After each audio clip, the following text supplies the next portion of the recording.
Boa noite a todos. Boa noite a todos. Rafael Marcos Oliveira para mais uma live para vocês. Hoje a gente vai receber um amigo meu, o professor Anderson Gongora, para que a gente troque uma ideia, bata um papo aqui de uma hora, né? Sobre indicadores de desempenho. Vai ser um papo bem legal. O Anderson já está aqui disponível, já está aqui na expectativa. Já somos 7. Vou já trazer o Anderson para cá. A gente não perder muito tempo. Vou soltar aqui o reloginho. A gente não perder muito tempo. Opa, Anderson, boa noite. Fala, professor, tudo bem? Tudo ótimo, contigo, tudo bem? Tudo bem, cara, graças a Deus, estamos aí, trabalhando. Obrigado aí pelo convite. Eu que agradeço, né? Primeiramente, introduzir a live com um agradecimento. Agradecer ao professor Anderson pela disponibilidade de tempo, agradecer por nos atender nesse momento. Obrigado demais por emprestar um pouco do seu tempo e do seu conhecimento aqui para mim e para os seguidores que vão assistir essa live, né? Bom, antes de iniciar, antes da gente entrar no conteúdo, eu vou pedir para o professor Anderson se introduzir, digamos assim, né? Se apresentar, dar aqui o cartão de boas-vindas para quem está entrando na live agora e para quem quer conhecer, né? Quem quer saber um pouquinho mais quem é o professor Anderson. Professor, boa noite aí, boa noite a todos. Eu que agradeço o convite, né, cara? Eu sou muito da prática, né? Vocês já me conhecem, eu vivenciei muitas coisas na prática, então vendo agora para esse universo, trabalhando junto contigo no Latática também, assim, procurando conhecimento a cada dia, tem me deixado cada vez mais próximo desse ambiente, né, de conhecimento. Então, eu fico muito feliz pelo convite, justamente para aprender com você também, né, cara? Eu acho que isso aqui é uma divisão de conhecimentos, né, Rafa? Eu acho que aqui são duas pessoas que vão dividir conhecimentos e cada um dentro da sua história, da sua perspectiva, né, dentro daquilo que já aprendeu, e vai poder contribuir um pouquinho. Bom, a minha história no futebol, eu já faz uns 17 anos que eu estou trabalhando com futebol efetivamente aí como comissão técnica, fora os 8 anos que eu trabalhei, que eu joguei, né? Então foi categoria de base e até o primeiro ano do profissional, né? E percorri bastantes clubes aí, fiz minha base toda na Ponte Preta, depois comecei a rodar e correr um pouquinho errado, né? Que é preciso. Aí nessas que correu errado, a mãe manda trabalhar, manda correr atrás de algo que realmente vai dar futuro, e aí eu fui atrás de fazer minha educação física, né? Foi onde eu me formei no NASP, tendo orientador Alcides Scaglia, então ele já foi o precursor também no Paulínia Futebol Clube, onde eu iniciei. No Paulínia foram 7 anos, trabalhei lá em todas as categorias de base, né? Como treinador, como auxiliar, analista de desempenho, tudo. Depois Esportivo Brasil, no Sub-15, Sub-17, depois Curitiba, no Sub-17. Depois voltei para cá por algumas questões aí particulares, né? Que minha filhinha nasceu, precisava ficar mais próximo de casa.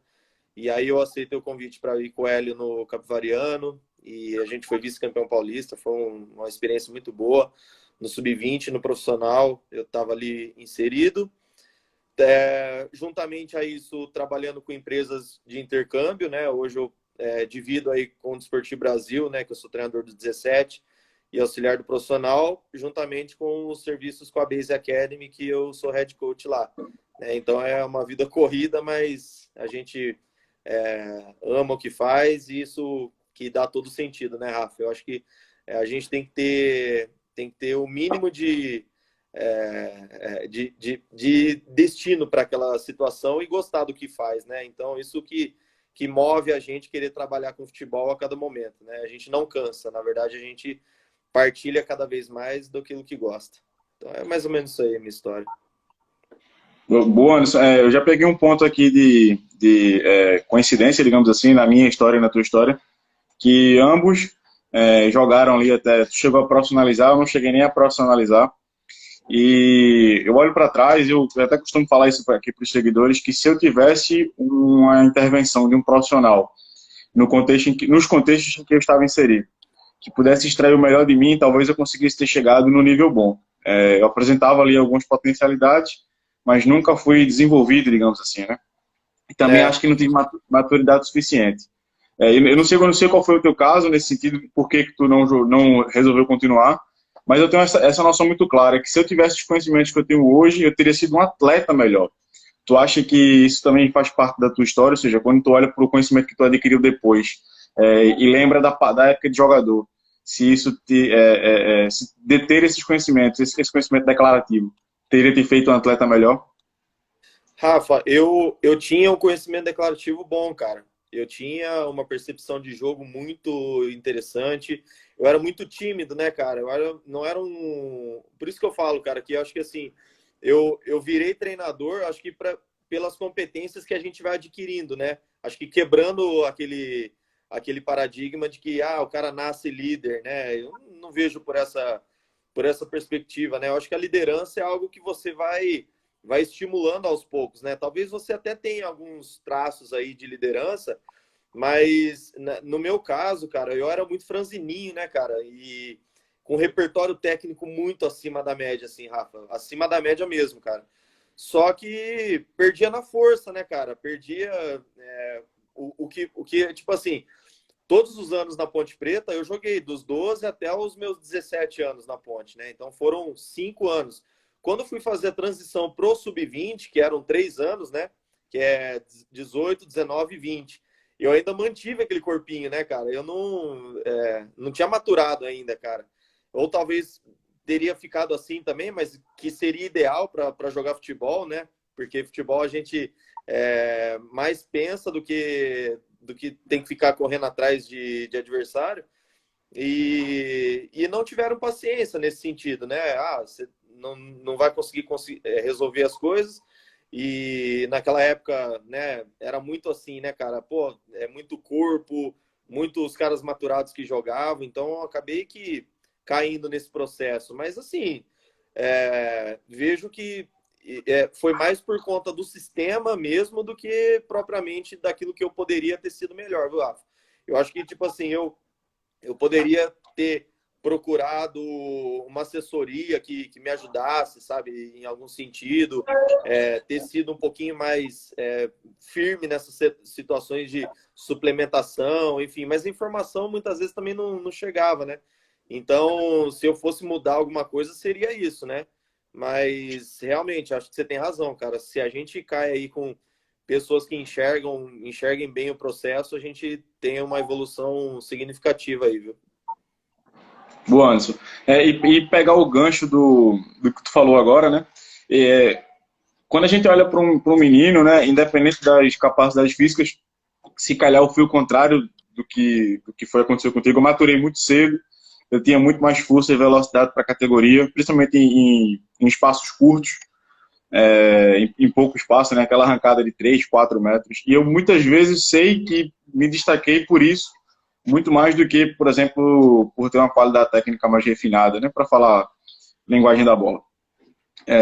Quando tu olha para um atleta, quais são os preditores, ou seja, quais são os indicadores de desempenho, né, mediante a faixa etária, que tu entende que o atleta precisa apresentar para que a gente consiga olhar para frente e projetar que aquele atleta vai mais facilmente se converter em um atleta de alto nível, né? Certeza a gente não tem, obviamente, mas acredito eu que a gente consegue olhar para um atleta e dizer, esse atleta aqui apresenta coisas que acho que vai dar lá na frente um jogador de futuro, né? Um jogador de potenciais aqui para ser de alto nível. E outros atletas não, né? A gente tem expectativa que ele apresente algumas coisas, ele não apresenta, né? Quando eu falo apresentar, quando eu falo de indicadores, estou falando do ponto de vista técnico-tático.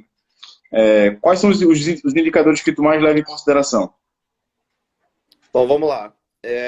Primeiro, quando a gente vai avaliar um atleta, a gente tem que ter ciência das competências essenciais que nós vamos avaliar, né? Que é o simples, o pilar ali.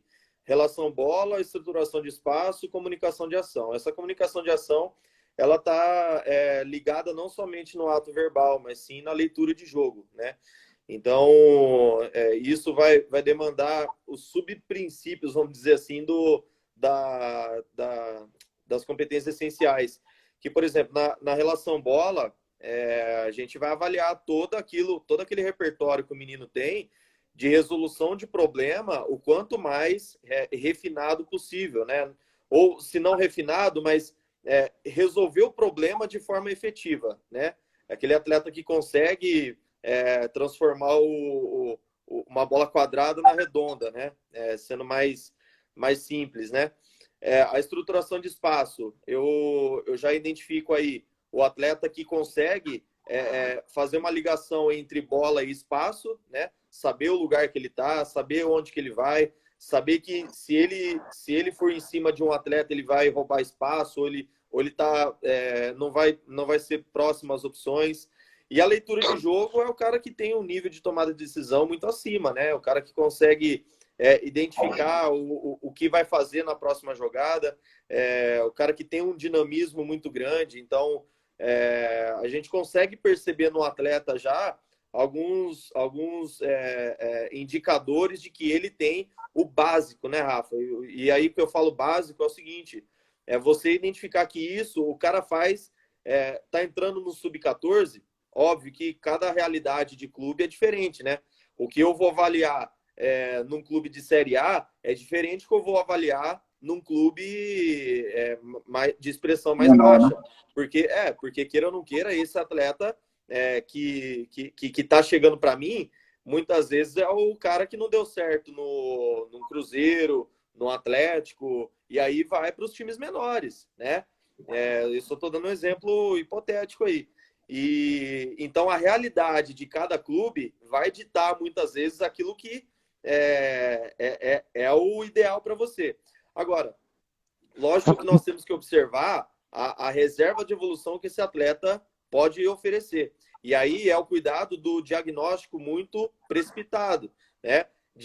Por exemplo, em 2 competências o cara é bom, né? Na tomada de decisão e na relação bola. Mas o cara é perdido no espaço, né? Não consegue, muitas vezes, porque veio de escolinha, ou veio de um ambiente que era o campo sintético, que era reduzido, ou veio da rua, né? Então, isso entra muito trabalho que o treinador tem que ter, e esse nível de paciência para você estipular que esse menino tem algo a evoluir, né? Que é a teoria do balde lá, né? O menino tem um balde que precisa ser colocado água lá dentro, né?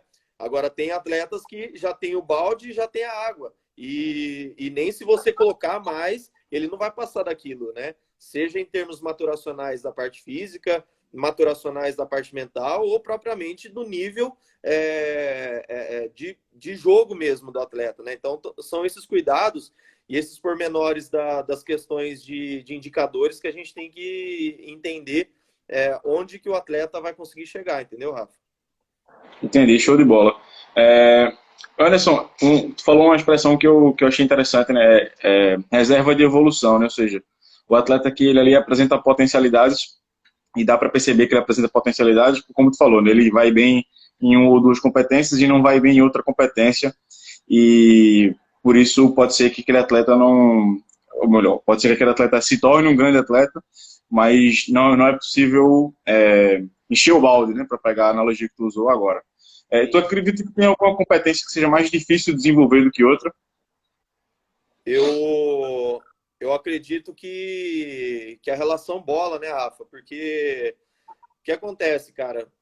A dinâmica da comunicação de ação e a estruturação de espaço, elas são competências que mostram muito a dinâmica do dia a dia do treinamento, né? Então, por exemplo, o menino que acostumou só marcar individual ou somente jogar individualmente na rua ou no ambiente onde a centralização da bola era o principal objeto, né? Então, o grande problema desses atletas que centralizavam a atenção na bola agora o próximo papel do treinador. É ele descentralizar a atenção do atleta na bola, que é o que a gente chamava que a gente chama que é o jogo anárquico, né? Que a centralização é somente a atenção na bola. E aí, como que eu vou conseguir manipular esse atleta para começar a levar ele para outros lados, né? Como que eu vou estipular regras para que esse atleta comece a identificar espaços, comece a identificar o que é que é vantajoso para ele, o que é jogar em espaços favoráveis. Então, a relação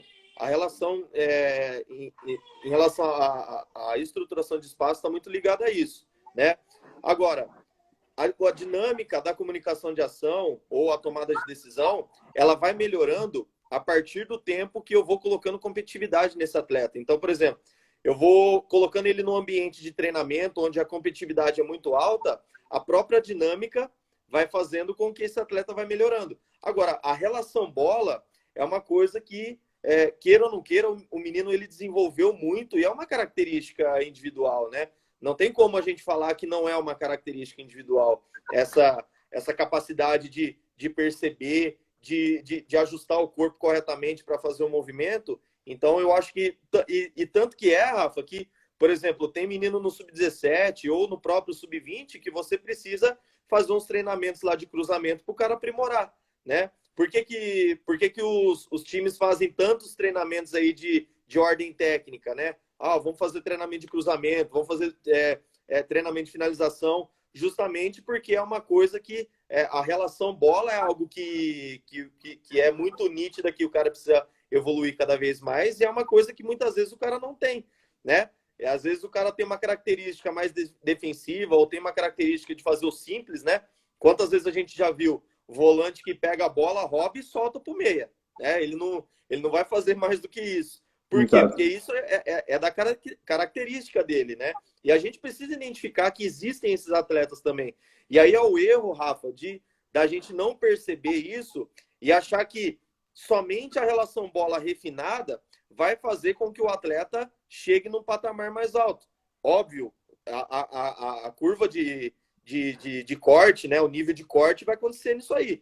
Só que se o cara tem aquilo basicamente para resolver o problema, não necessariamente ele possa ser um exímio jogador de relação bola, mas é um cara que resolve o problema efetivo do jogo, né? Então eu vejo mais por esse viés que a relação bola é algo que é o mais difícil, mas também não é descartável se caso o cara não tiver uma relação bola muito acima da média, entendeu? Show de bola, show de bola. E estava te ouvindo falar e refletindo aqui no seguinte, muitas vezes a gente olha para um atleta numa categoria inferior, acho que até o sub-15 isso acontece, e a gente verifica qual é o nível de acerto que ele tem, o nível de sucesso que ele tem na ação do jogo. E muitas vezes ele está tendo sucesso ali naquela ação do jogo porque o nível de enfrentamento, o nível de competitividade é baixo. E a relação com bola muitas vezes não é boa, mas ele consegue ter um nível de sucesso alto porque a dificuldade que é imposta para ele é baixa.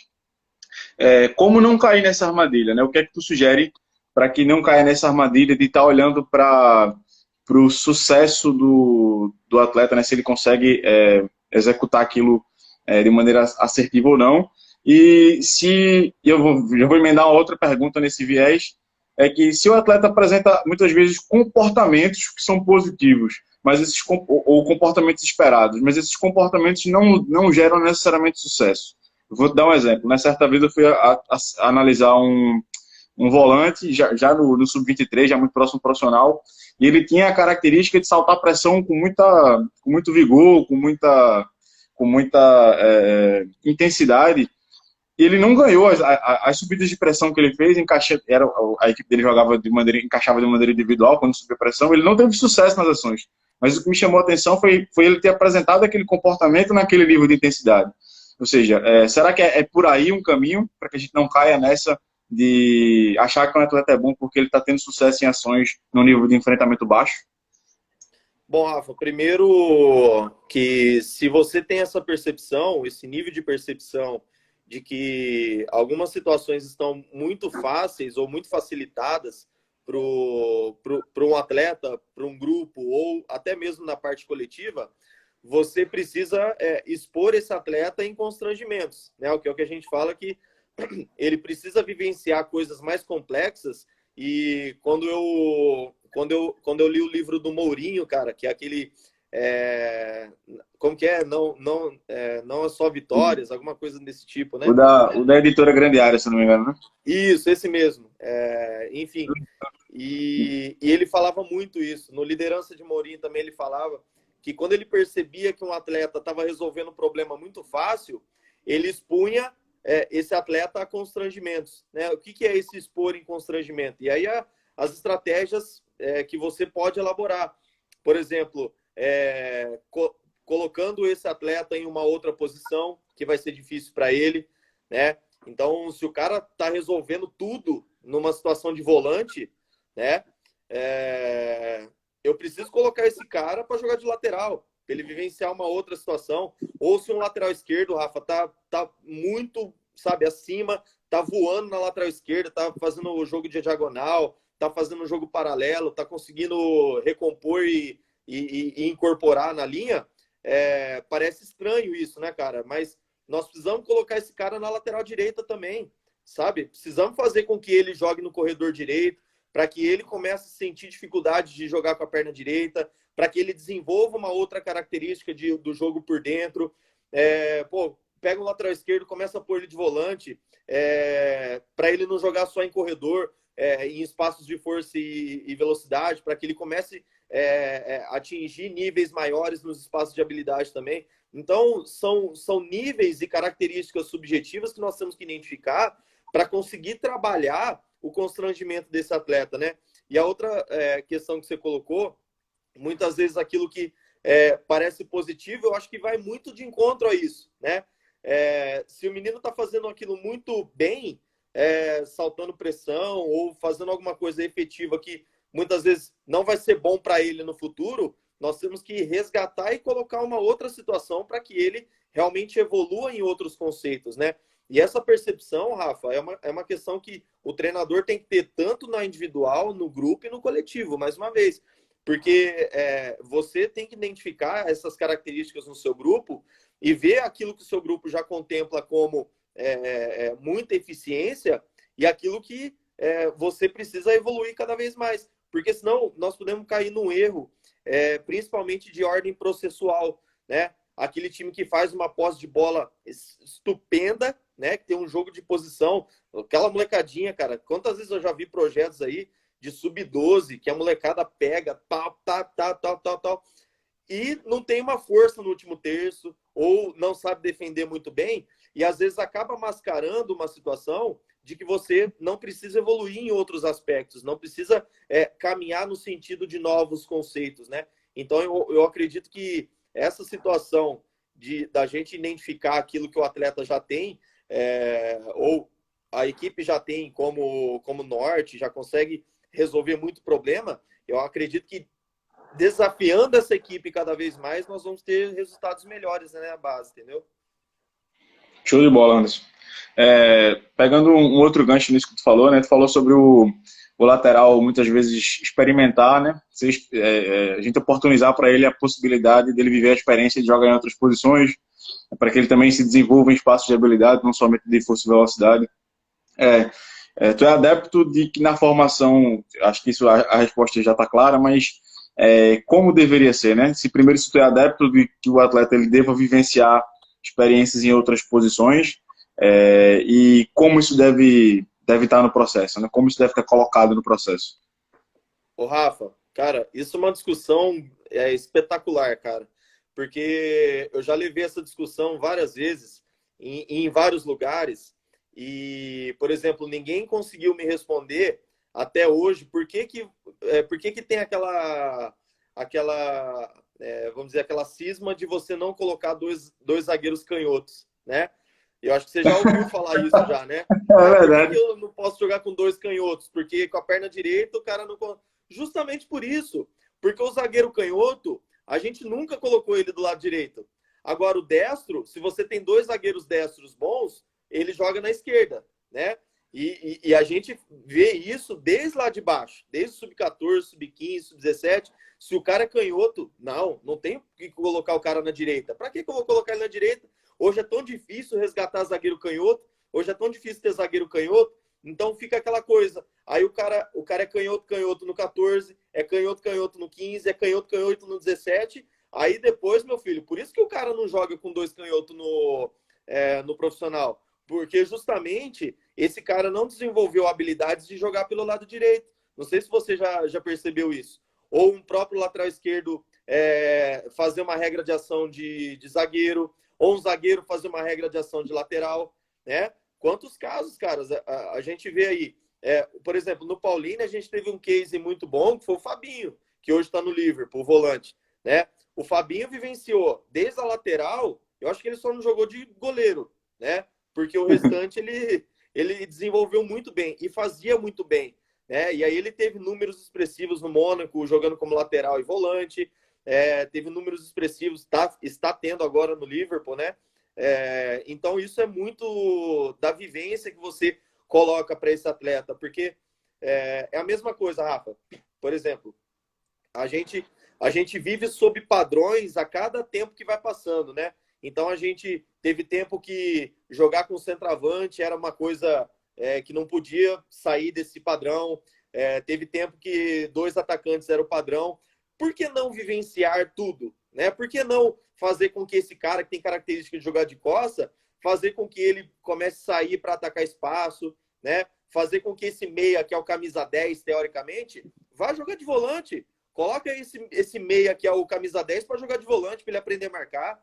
Ou colocar ele de centroavante para poder saber jogar de costas. Ou colocar ele de extremo para ele se virar com o lateral e driblar a lateral. Isso na formação a gente pode brincar muito bem, cara.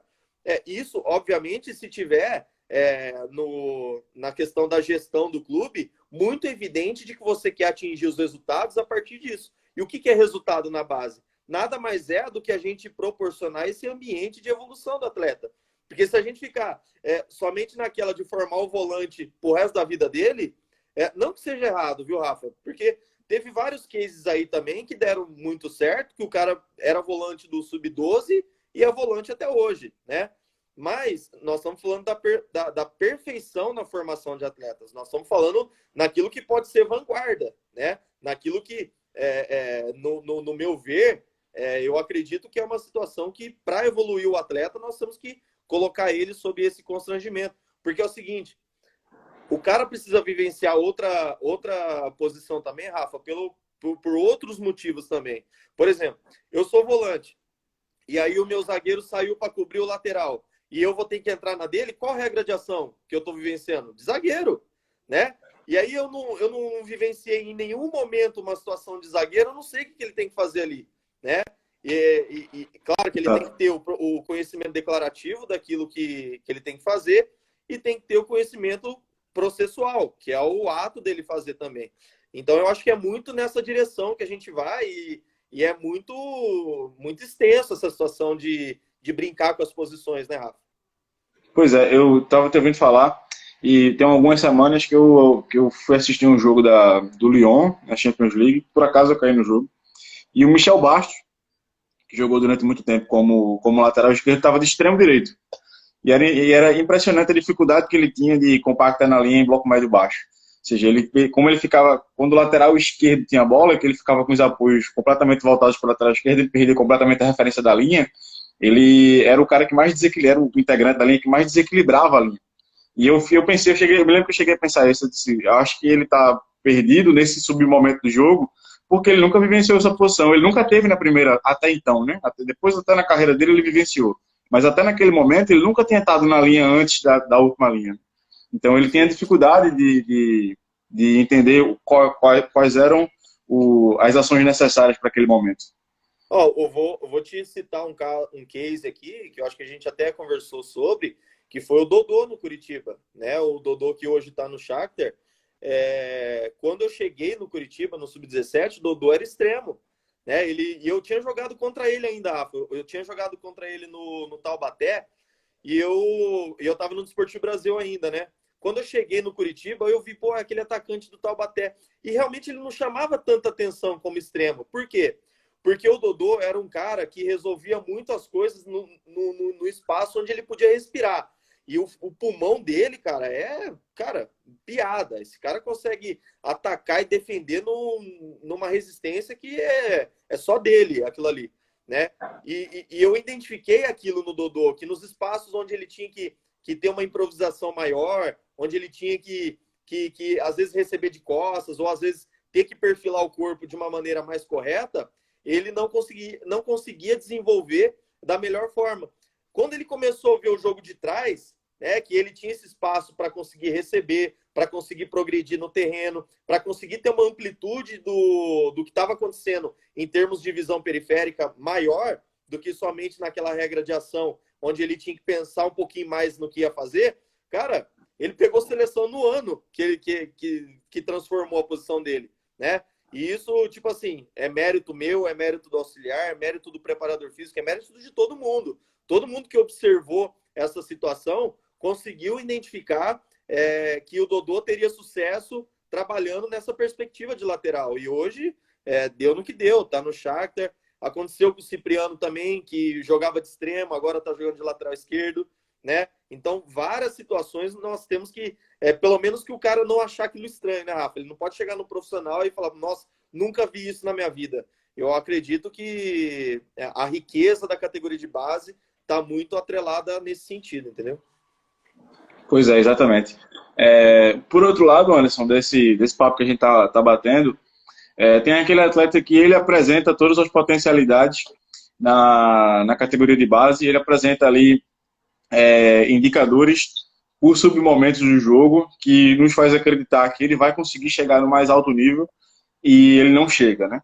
Então, ou seja, existem outros aspectos influenciadores do desempenho do atleta que faz com que o atleta, quando apresenta as potencialidades, a gente olha para ele como, de fato, um potencial e muitas vezes ele não chega, né? Quais são os indicadores, na tua opinião, que mais influenciam o desempenho do atleta, principalmente na sua formação?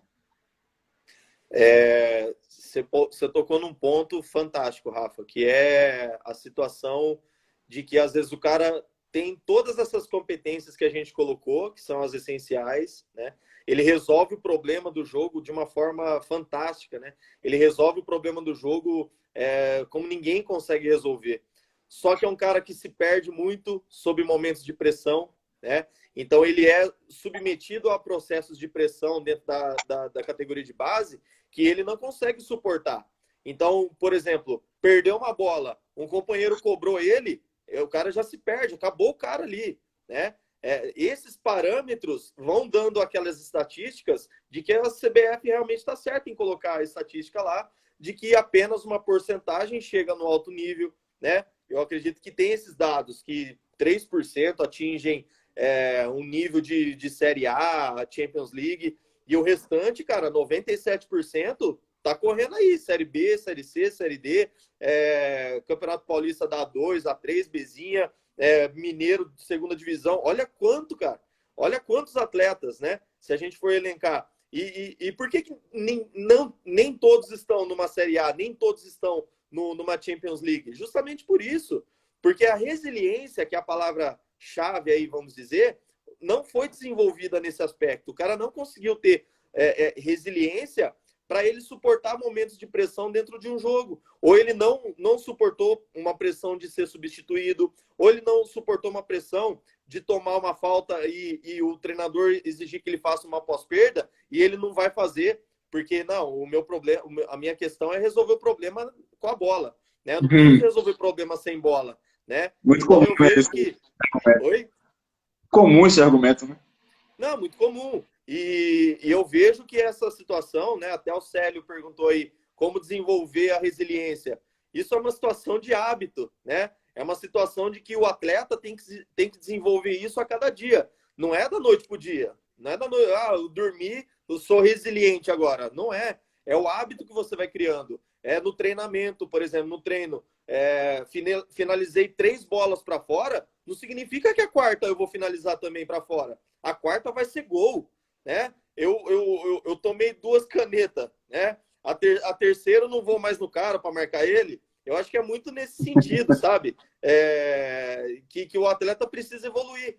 Porque se ele não tiver esse comprometimento consigo mesmo para querer evoluir dentro da carreira dele, ele não vai ser resiliente, cara. Isso é uma questão habitual, né? Então, respondendo aí, Rafa, eu acredito que para chegar no alto nível é justamente esse marco regulatório que tem que ter. O quanto você evoluiu o teu nível de resiliência para conseguir chegar no alto nível.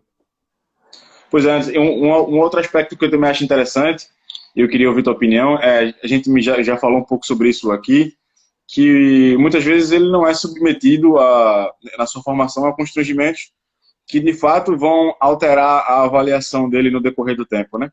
Aí, muitas vezes um menino aparece, a ideia no Brasil que a gente tem que cuidar da joia da base, né? Eu ouço muito isso na imprensa. O menino aparece no sub-13, ele já apresenta ali potencialidades enormes.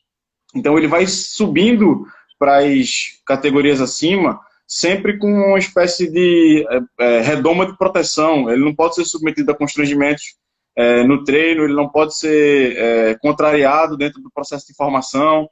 E aí, quando ele chega no profissional onde nada disso vale, ele não consegue desempenhar. Eu não sei o que é que qual é a tua opinião sobre isso. Não, justamente, né? Eu acredito, Rafa, que não é nem até no profissional, até no sub-20 até, né? Porque no sub-20 já é a transição que ali você vai ver quem é quem, não tem jeito, né? O cara que já chega com potencial acima dos 17 para os 18 anos e já está, vamos dizer assim, pronto para ingressar no profissional, né? E aí é esse ponto também que o treinador do profissional tem que ser um cara formador também, né? Para lidar com esses jovens, para lidar com essa transição, dele entender que não é porque o cara está indo para o profissional que ele está extremamente pronto. Ele tem gargalhos ainda para ser desenvolvidos ali ainda, né? Ele tem situações a serem desenvolvidas no profissional. E aí o erro que a gente tem é justamente pensar que o atleta resolve o problema e eu não preciso evoluir ele, né? E eu tive muitos casos desse, porque queira ou não queira, já faz uns 10 anos que eu estou no Sub-17, Rafa. E o Sub-17 é justamente isso, né? Você vai pegar o atleta que, às vezes, no Sub-15 jogou brincando numa posição e não se desenvolveu em outras, né? Não se desenvolveu a fazer outras coisas, porque aquilo que ele está resolvendo tá bom, né? Então, eu acredito que a gente, como formador, e aí os currículos de formação do clube também vão orientar nesse sentido, né, Rafa? De saber o que trabalhar no sub-14, de às vezes até identificar um menino que está fazendo muita ação de forma muito fácil no sub-15, por exemplo, e levar ele para fazer um treino no sub-17, sabe? Para ver o nível de complexidade, como que vai ser maior, né? Um menino que está no 17, eu acho que esse diálogo dentro do clube tem que estar muito evidente quando você fala em formação de atleta. Levar o menino para sentir um vestiário. Quantas vezes esse ano no profissional, junto com o Hélio, a gente fez isso, Rafa? Sabe? Começou, por exemplo, levar meninos do sub-17 para ir no vestiário, sabe? Para sentir um vestiário, cobrança, que é diferente, para justamente o menino não achar que aquilo é estranho. Porque ele resolvendo problemas na categoria de base, por exemplo, a gente pega o Campeonato Paulista, a gente tem uma primeira fase que clubes como São Paulo, Corinthians, Palmeiras, Santos, Esportivo Brasil, Red Bull, passam dessas primeiras fases, tipo, atropelando. E aí você acha que essa primeira fase é a tua realidade, né? E você esquece de dar uma minutagem maior para um outro atleta, que é outro problema também, Rafa, de achar que o 10 está resolvendo, eu não vou pôr o 18 nunca, né? Para jogar de titular. Tem hora que o 10 precisa sentar, né? Tem hora que esse cara que é titular, que foi faixa do sub-13 até o sub-15, ele precisa dar uma sentadinha no sub-17 também, sabe? Ou no sub-15. Ó, meu amigo, você vai sentar hoje aqui, você vai assistir hoje o teu amigo jogar, sabe? Como que você vai identificar que o atleta realmente tem um potencial se você não dá a minutagem para ele jogar? Você não expõe ele no jogo. Aí você não vai descobrir nunca, né? Você nunca vai descobrir se esse atleta realmente tem um potencial para jogar. Aí o cara foi reserva do sub-14 ao sub-16 e aí a gente acha que ele vai jogar no sub-17. Aí chega uma joia rara que poderia ser desenvolvido dentro de um jogo, mas ele não foi estimulado. Aí o que a gente faz? Manda ele embora no sub-17. Né? Mas por quê? E aí esse cara, Rafa, o que vai acontecer? Ele vai para outro clube, vai chegar num clube que a concorrência vai ser menor, esse cara vai jogar, vai se desempenhar naquele clube e vai alcançar novos áreas melhores e a gente vai falar, nossa, onde foi que eu errei? Né? Aí fica a dica para quem trabalha com categoria de base, que é muitas vezes isso, né, Rafa? Total, Anderson.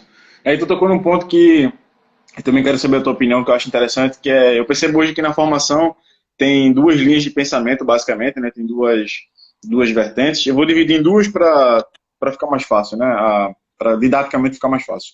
Mas tem muitos profissionais que acreditam que o atleta ele não deve, por exemplo, para pegar o exemplo que tu deu, né? Subir de categoria, porque ele vai perder a oportunidade de passar ali naquela categoria pelo desenvolvimento de algumas competências do jogo que são relacionadas com os conteúdos que são ministrados no treino daquela categoria.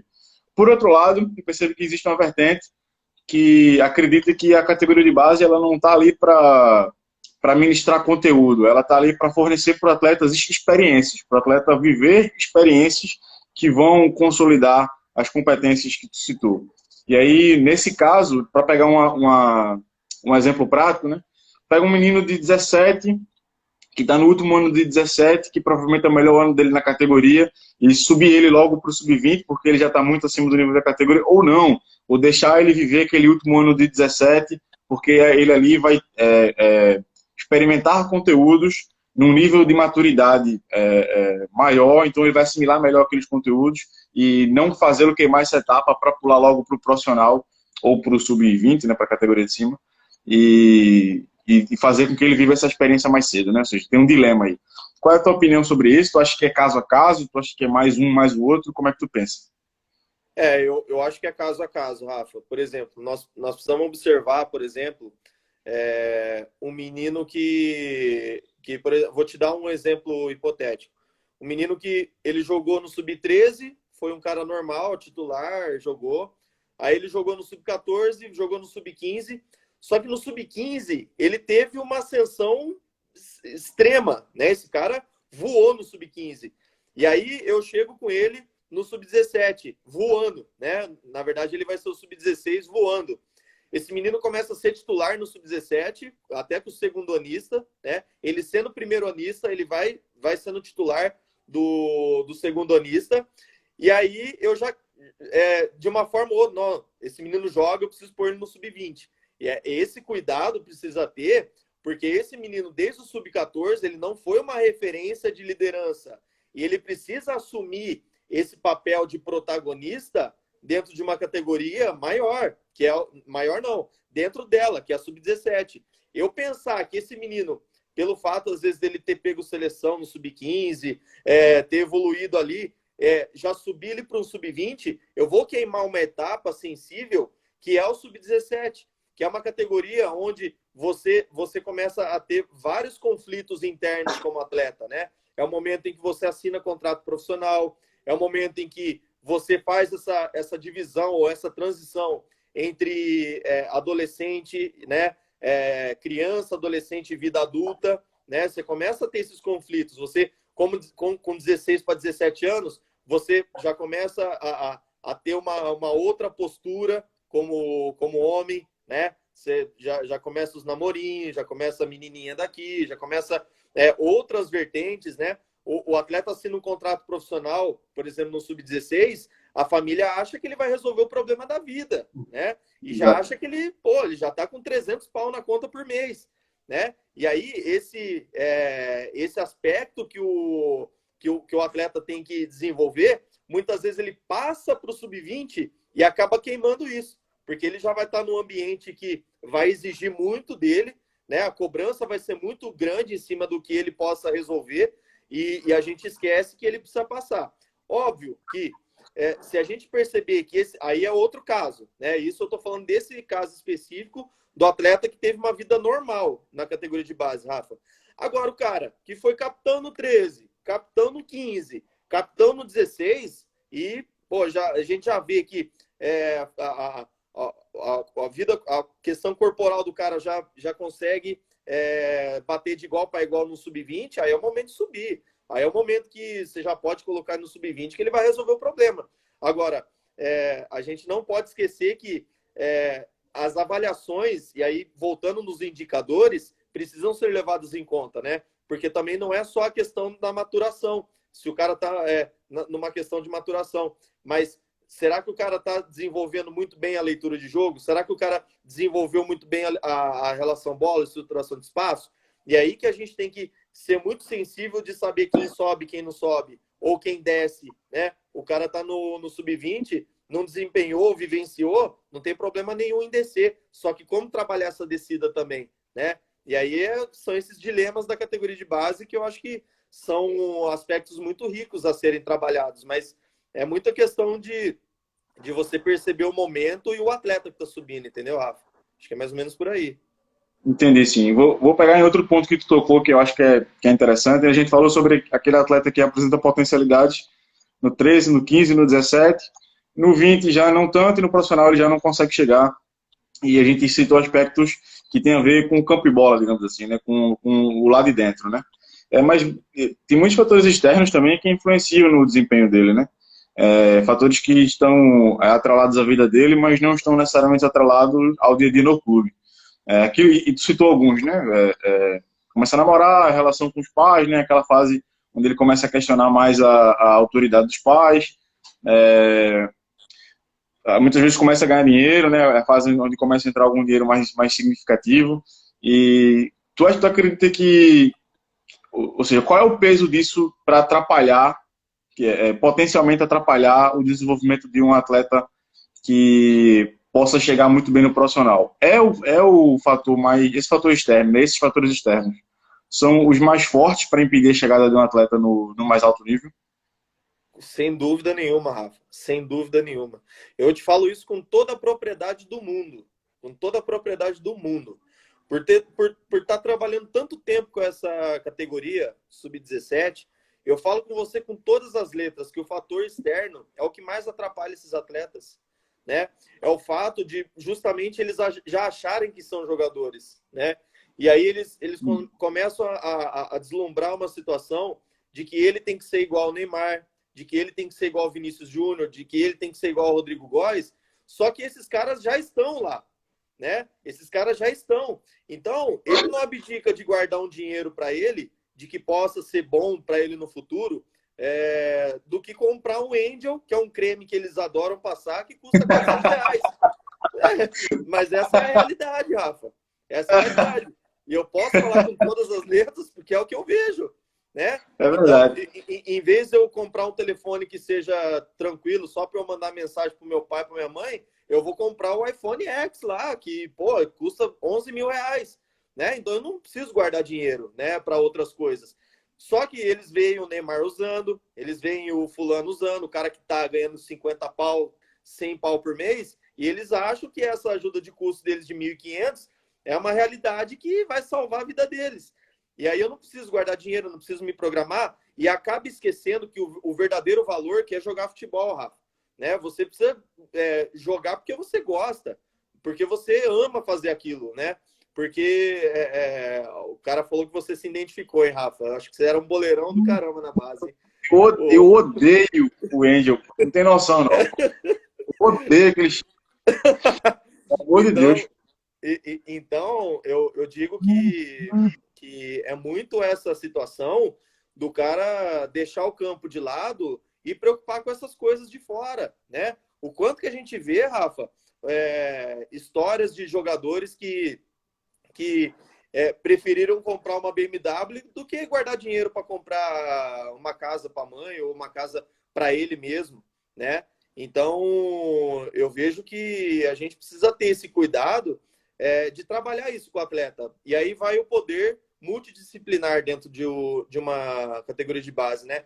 Muita conversa com o psicólogo, com o pedagogo, com o assistente social, que vão ser pilares aí que vão te ajudar a modelar esse atleta e identificar aquilo que ele realmente precisa melhorar. E, cara, é batata, viu, Rafa? Todos os atletas que não colocaram isso como norteador chegaram, cara.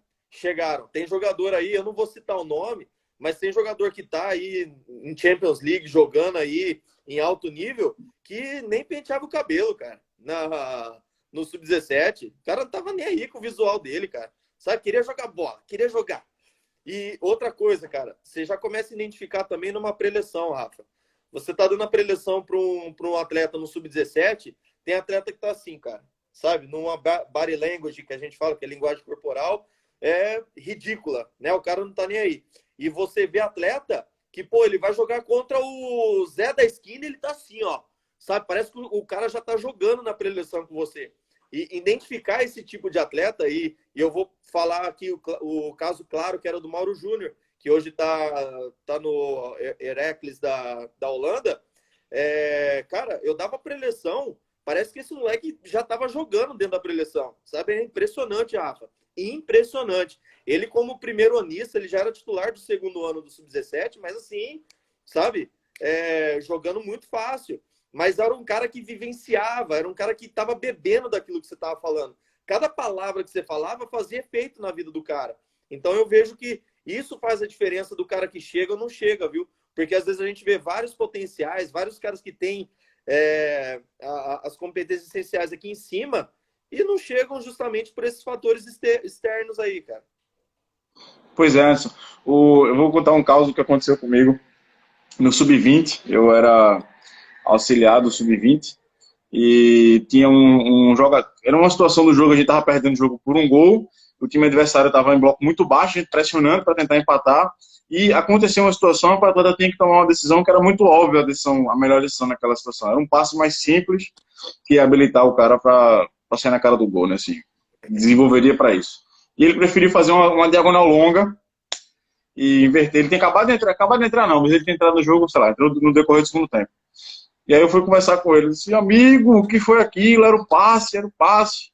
Aí ele, professor, é porque a minha namorada tava lá em cima, né? Então eu tinha que bater bonito na bola pra ela ver. Eu disse, pelo amor de Deus, cara.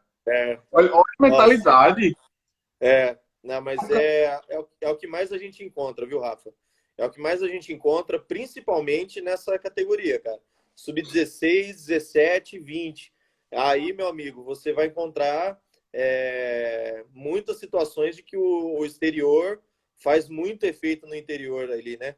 Eu vi, cara, vi casos, eu não vou citar nome, né? Não me cabe citar nomes aqui, mas vi casos de jogador nos clubes que eu passei, que chegaram no profissional com uma idade baixa, né? E aí é o erro do clube também de não saber manipular essa situação do cara que tá ganhando R$ 800 na ajuda de custo e aí o salário dele já transforma para 20 mil, né? Só que você deixa o cara no alojamento.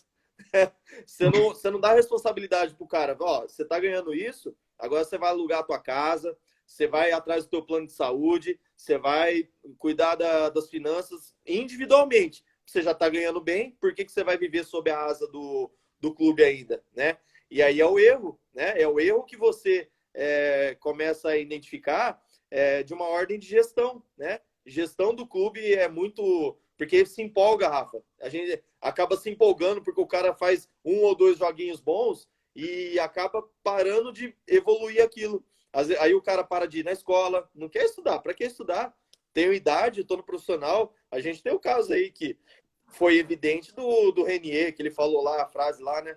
Ah, eu repeti de ano, mas vocês sabem como é que é, né? Levando de uma maneira, sabe, da forma mais natural do mundo. E não é bem assim.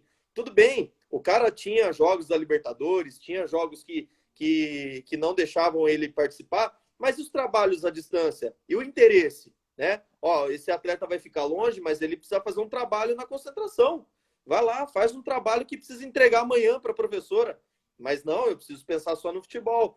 Aí o cara chega no Milan, tá tudo certo, né? O processo de formação foi completo. Só que a gente esqueceu de formar o homem. Beleza, ele chegou como jogador. Só que o homem, a gente conseguiu transformar? É o que o Fernando Diniz falava muito no Somos Mais Futebol lá, que ele falou, o cara que chega na categoria de base, ele já consegue resolver muito problema. O que você vai fazer com esse atleta é ensinar ele a ser homem, é educar esse atleta, porque dá disciplina, dá limite para ele, né? E, obviamente, ensinando os conceitos. Isso que vai fazer o cara evoluir e chegar em altos níveis, né?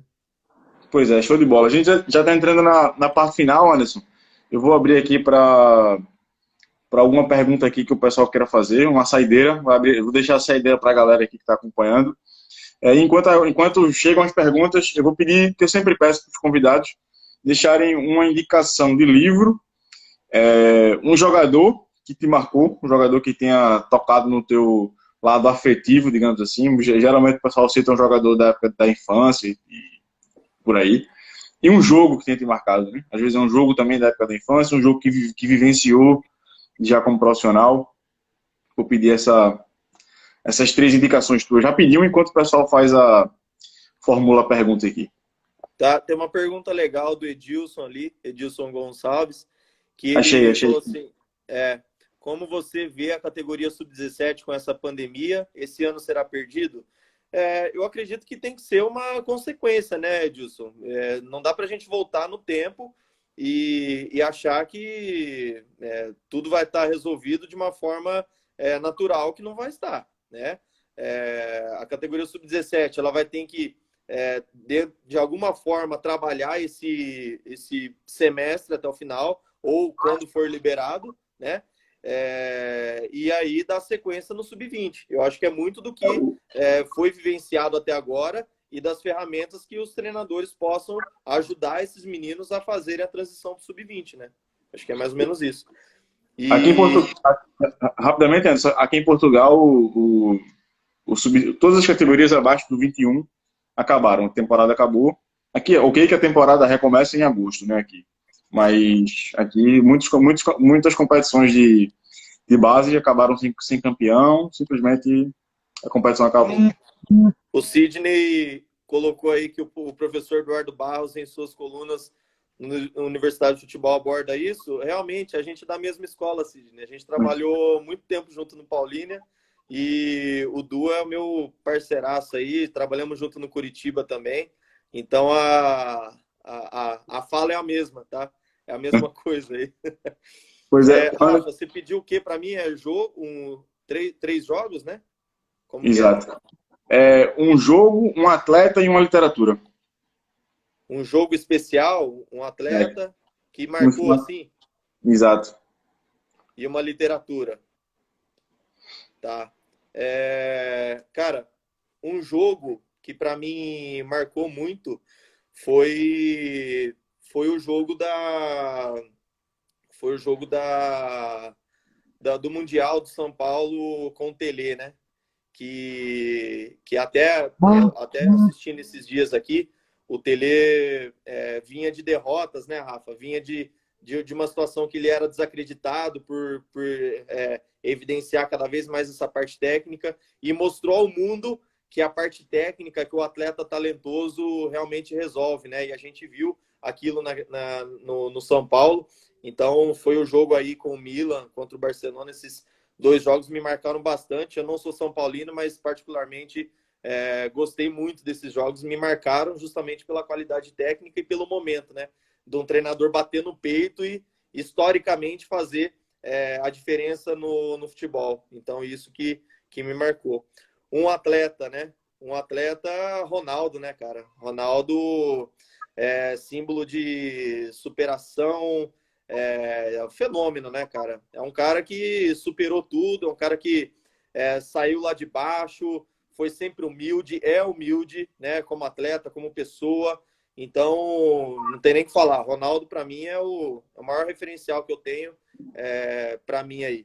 E uma literatura, cara, que eu gosto muito e, inclusive, estou lendo de novo, que é a Arte da Guerra, né? Identificar os terrenos que você vai pisar. Então, a Arte da Guerra, para mim, é um livro que me marca muito. Estou lendo ele de novo e quero cada vez mais me identificar nessas partes de liderança e entender os terrenos que eu estou pisando. Porque, taticamente, tecnicamente, isso aí é uma coisa que nós vamos evoluindo a cada dia e vai aprendendo em outras literaturas. Mas o ambiente de liderança, o ambiente de leitura do local que você está, é uma coisa que você precisa cada vez mais evoluir, entendeu? Então, são essas 3 coisas aí, Rafa. Show de bola, Anderson. Obrigado. A gente está entrando no minuto final agora. Primeiramente aqui, aproveitar para, mais uma vez, agradecer a partilha de conhecimento, a tua disponibilidade de tempo. Foi muito enriquecedor. Lembrando ao pessoal que está assistindo a gente que a live vai ficar disponível também aqui, agora que o Instagram deu esse recurso, né? A gente colocar a live aqui salva na timeline. Obrigado demais, Anderson, pelo teu tempo, pelo teu conhecimento, e que a gente possa lá na frente, né, reeditar isso outras vezes. A gente que é parceiro de Latática e que a gente consiga também levar isso para Latática. Vou pedir para que tu se despeça em 25 segundinhos, que a gente está acabando o tempo. Não, é rápido. Obrigado por tudo, Rafa. Você é um cara que é uma referência teórica aí que a gente tem e a gente vai evoluir muito contigo. E agradecer a todos que participaram da live e qualquer coisa podem nos chamar aí para tirar as dúvidas, tá bom? Boa noite a todos e obrigado pela presença aí. Valeu, Rafa. Obrigado pelo